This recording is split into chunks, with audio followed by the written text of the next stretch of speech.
Hello అందరికీ, అందరూ ఎలా ఉన్నారు? నేను మీ Shravani. Welcome to my channel. ఈరోజు మన ఆరోగ్యానికి ఎంతో హెల్దీ అయిన మెంతి కూర పులావ్ రైస్ని ఎలా చేసుకోవాలో చూసేద్దాం. ముందుగా బాండీలో 4 టేబుల్ స్పూన్ల ఆయిల్ వేసుకోవాలి. ఆయిల్ బాగా హీట్ అయ్యాక ఒక పెద్ద ఉల్లిపాయని ఇలా చిన్నగా కట్ చేసుకొని వేసుకోవాలి. ఉల్లిపాయ ముక్కలు ఇలా వేగుతున్నప్పుడే హోల్ మసాలా దినుసులన్నీ 2 చొప్పున వేసుకోవాలి. ఇలా ఆనియన్స్ బాగా ఫ్రై అయ్యాక ఒక టేబుల్ స్పూన్ అల్లం వెల్లుల్లి పేస్ట్ కూడా వేసి పచ్చివాసన పోయే వరకు బాగా ఫ్రై చేసుకోవాలి.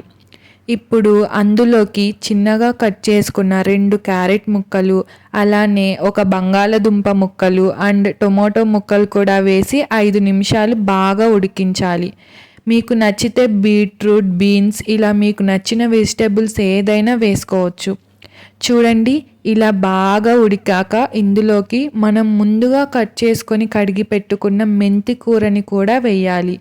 ఇప్పుడు అంతా బాగా కలుపుకొని ఒక 5 నిమిషాలు మెంతి కూరని బాగా ఉడికించండి.